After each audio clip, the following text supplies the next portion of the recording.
एक शिरंगी नाम के ऋषि थे, उन्होंने हठ योग किया। जैसे ये करते हैं ना, खेचरी मुद्रा लगा दो, ये विशेष कर ये हंसा देश वाले, सतपाल महाराज वाले और बाल योगेश्वर वाले ये बकवाद कराते हैं। वो तो तुम 7 जन्म नहीं प्राप्त कर सकते जो ऋषि कराया करते थे। उल्टा जीभ को ऊपर न करके और तालू पर लगाने का अभ्यास करते हैं। इससे क्या होगा, अमृत क्रिया होती है यार, लेकिन इस आपसे तो हो ही नहीं सकती वो क्रिया, उसमें कितना समय लगता है।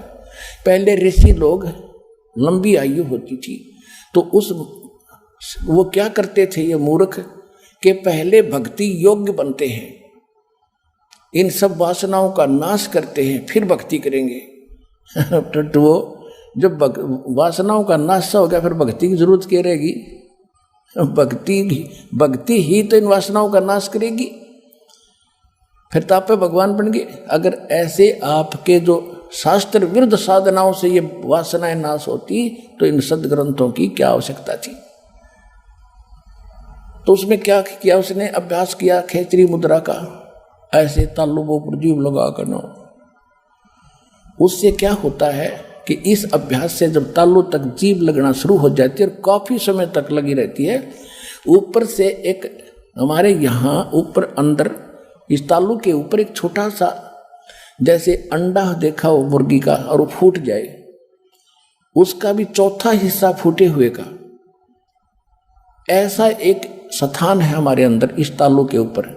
और शरीर से जो हमारे एक अमृत भी बनता है अंदर, जैसे सभी आप देख रहे हो कैसी कैसे आइटम बनते हैं शरीर में, और जिससे संतान उत्पत्ति होती है पदार्थ भी बनता है, ऐसे अमृत भी बनता है।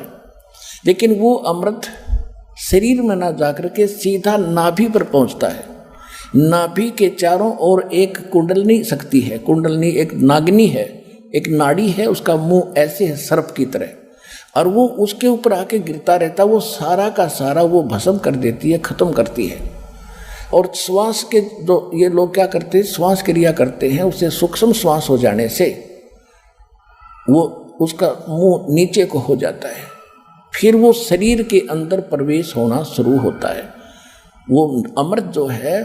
और वो क्या है, जैसे तालु का जीभ लगाएंगे तो वो फिर वहाँ से एक वाल सा टिका है उसके ऊपर, वो वाल हट जाएगा, बिल्कुल सूक्ष्म सा है, तिल से का भी चौथे हिस्सा ऐसा वाल है। फिर उससे एक सुराख है बाल जैसा, उसमें से वो अमृत फिर हमारे नाभि के ठीक ठिकाने गिरता जाके, और नाभि से फिर सब आहार चलता है, तो उसको भूख बंद हो जाती है। अब श्रृंगी ऋषि जी ने ये क्रिया कर ली, और अयोध्या के बनी में पहले आसपास जंगल बहुत होते थे, उसमें बैठ गया जाके, और वृक्ष की तरफ मुंह करके बैठ गया समाधि लगा के। अब भगवान की खोज में शब्द घूमते हैं, जाके देखा एक साधु आया हुआ है, 1 दिन देखा, 2 दिन देखा, 10 दिन देखा, 20 दिन देखा, महीना देखा, कि ये ना कोई फ्रेश होने जाता है ना कुछ खाता है, एक बार वृक्ष के जीभ लगाता है, ऐसे चाटता है, फिर बैठा ही रहता है। चर्चा का विषय बन गया कि ऐसा महापुरुष देखा ना सुना, इधर उधर की दुनिया देखने आने लगी। उस समय राजा दशरथ अयोध्या के राजा थे, उनकी एक लड़की थी। उसके बाद ये चारों पुत्र तो बहुत बाद में हुए हैं। तो उस लड़की थी जो दशरथ जी की, उसको भी पता चला कि एक साधु संत है, तो उसमें लड़कियों को माता पिता फ्री छोड़ते थे, साधु संतों के पास जाओ बेटा, अपना अच्छे विचार सुनो, दर्शन करो, पुण्य कमाओ। तो अपनी माताओं के साथ वो वहाँ गई और सहेलियों के साथ देखा दूर से।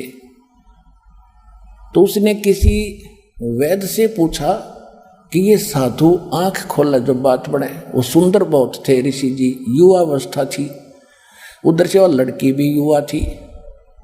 तो उसके मन में ये कुमत जागी। तो उसने एक साधु अपने वैद्य से पूछा कि ये संत आंखें कैसे खोले, ये कैसे उठे। तो उसने कहा कि जहाँ ये जीभ लगाता है एक बार वृक्ष की दिन में वहां पर शहद लगा दो। राजा की लड़की कौन रोके उसने? हाँ, उसने अपनी नौकरानी से कहा कि अच्छा सा शहद लगा दे यहाँ पर। उसने शहद लगा दिया। ऋषि जी ने जिस समय वो अपना करता था आहार, उसने ऐसे जीभ मारी। पहले 2-3 बार जीभ लगाता था, उसने 10 बार चाटा, उसने 10 बार चाटा। दूसरे दिन लगा दिया, तीसरे दिन तो ऋषि जी आँख खोल ली और देखा चारों तरफ, वो दर्शक खड़े। अगले दिन वो भोजन बना के ले गई थी, खाना खिला दिया, खीर ख्यार उसताई। फिर अपने पिताजी से प्रार्थना की कि पिताजी मैं दीक्षा लेना चाहती हूँ महापुरुष से। दीक्षा ले ली।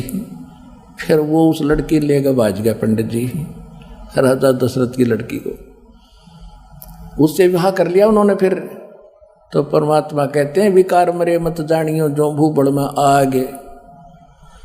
ये विकार मरेंगे इस भक्ति से जो दास